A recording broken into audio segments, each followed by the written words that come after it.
Welcome to writingalong.com. Welcome to also a non-academic, in the sense of it, I'm not just going to bore you to tears with how to write like Hemingway. I'm just going to tell you what perceptions I felt off the page, that I feel off the page when I read them. And the way to write like him is simply having a sense of momentum and tension building up very subtly, very indirectly. And this is simply done just by being not so obsessed with adorning your text. Now, I don't know Hemingway. If you do, cool. Leave a comment. Tell me all about him. But he didn't waste his time sprinkling his words, his text, or anything at all with stuff that was unnecessary. And I don't think it was intentional. He wasn't setting out like, oh, this is going to be the way I write. It's just the way it came in, which again is what I'm also going to emphasize too. You don't have to write like Hemingway if you want to be an effective writer. In fact, if you want to be a really memorable writer, you'll probably want to write like no one else. And lucky for you, that's not something that's very difficult. It's not something that's very direct. You don't have to spend years studying to do it. After a couple of writing sessions yourself, it'll reveal itself and your own style will come up. And that's a necessary preface, because the purpose of this video isn't, oh, how do I copy Hemingway so that I could be him in my stories? If you want to do that, I think there's a tool online that you can just copy and paste your text into. Google it, write like Hemingway or something like that, and it'll just convert everything. It's more of an experiment, but it's proving my point that's not what you should be aiming for, because Hemingway was inspired from his own world, from his own life. Where he was coming from isn't where you're coming from. And there was a certain brand of authenticity, at least in some of his works. And some of it doesn't really show as much, and that's okay. But, you want to keep that in mind. And really what was characteristic of his style, again, from my impressions, was just this sense of everything's being pushed forward. Like, I would read a chapter, and then I would be on chapter 10, and it feel like I can't go back. Like, I physically can't flip the page and look at it again, because it doesn't matter. It's memorable, it's impactful, but I'm focused now on where we're going. And I don't even have my eyes on the future. I think of it like a train, like an engine. I'm on the track, and I could really only see what's outside the window. I can't look ahead far if I wanted to. I can't look behind. I can remember. I can think about what's going to come next. People can tell me. I can read a spoiler of the book. It's hard to avoid Hemingway spoiler. And it's just kind of this feeling of being taken along for a ride. And by someone who knows a very interesting route. Not a route that's never been taken before, but one that's new to you. It's not the most profound. It's not the most groundbreaking thing ever. But there is an undeniable sense of newness, a sense of freshness that comes from seeing something new. And seeing it with your eyes is something. Seeing it with your mind is a whole other world. And that's why I think the power of Hemingway's writing really resonated a lot at its time. Shortly after his death, it was still, being recognized and celebrated. And I don't really think that momentum has stopped. I don't think the amount of readers of him has stopped, but I think people are just afraid to say more about him, because the way he's taught now is this very untouchable figure.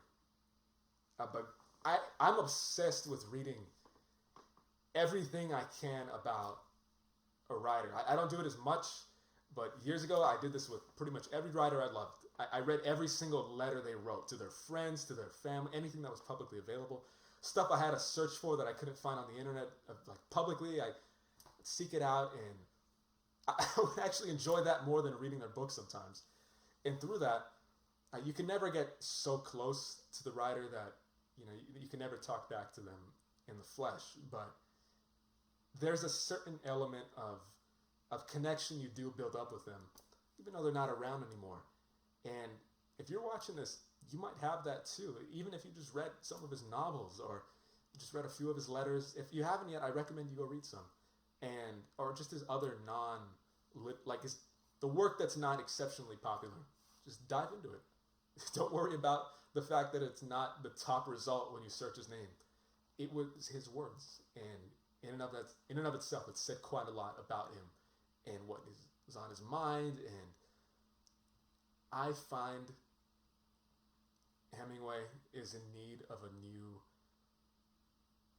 not analysis, but a new perspective on him, without all the literary sensationalism around him, without all the there is an institutional kind of force hovering around him that really has no place being there, and it can make it really difficult to really penetrate the prose when you're just wanting to hear one of the stories. You don't want to hear all the other stuff around it. You just want to get to what he was getting at. And again, if you want to write like Hemingway, be very not concerned, be very unconcerned with adornment. Don't try to get a piece of work that would, in the figurative sense, sparkle or shine. Don't be scrubbing it clean. When you read it, it doesn't give off those impressions. His words offered something very, very different. Not wildly profound, but just not really heard of before. And why was it not heard of before? Because it was through his own eyes. He was influenced by a lot of other writers, but he wasn't really actively imitating them directly. And that kind of appreciation, that kind of respectful approach he took to a page, is what stands out. It's what stands out to me. Let me know in the comments too, if you like Hemingway, what things stood out to you about the way he wrote. This isn't the be-all, end-all on Hemingway, but it's an invitation rather to you watching right now. I'd love to hear your own original thoughts on him. Not just what people have said about him, because plenty of people have talked about him. And because of that, there's almost this pressure to need to write like Hemingway. And answer how to do that is by simply looking at the superficial things he did and looking at the profound effects it has directly. Now, you don't need to immerse yourself in everything he's written. Try it on a page. If you have one of his books, awesome, great. Me too. And I love it. I want more. I want some first editions, but I don't need to look through all of them right now, and neither do you. Just open one up. Look up a passage online. Read a couple paragraphs, a few sentences if you don't have the time. And don't spend too much time on this, but try to gauge what happens on the outside. What does it look like to someone just staring at it? To someone just reading, oh, okay, cool. Skimming over it. Write those down mentally on paper, and then read it again.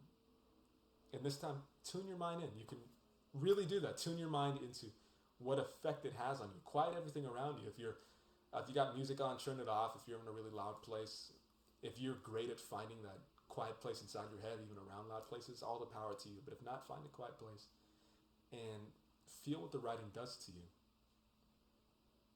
And not in some surreal magic sense, but you're really going to actually understand the effect of what Hemingway's prose does.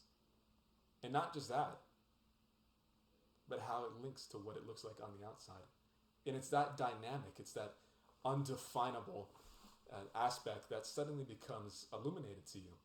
And yeah, you don't have an answer in a sentence, but you have the feeling and you kind of know where to proceed from there. And if you want to write like Hemingway after that, you can go to the page, and if you keep that feeling that he was in, that he conveyed and communicated, you're probably going to write a few sentences just like him, because you're now coming from the same place, the same sphere, the same mental energy that he was in.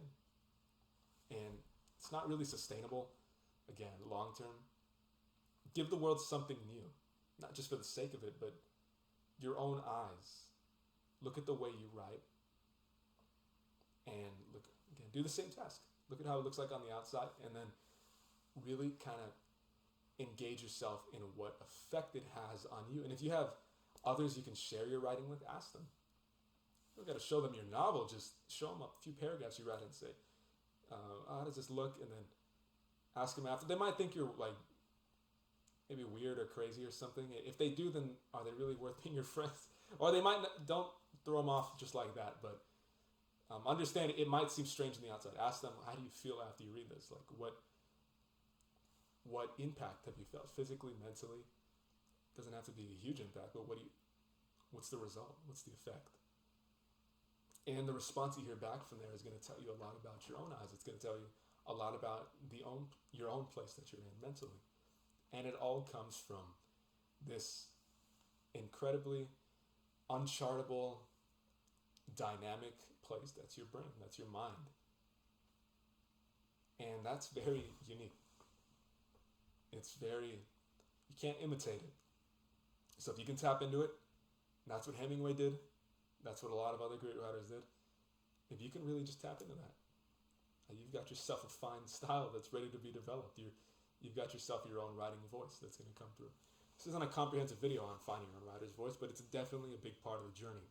And as great as it would be to just have a 4 checklist of how to really become Hemingway, don't do that. I mean, it's not just disrespectful to the craft, to writing itself, it's wasting everybody's time.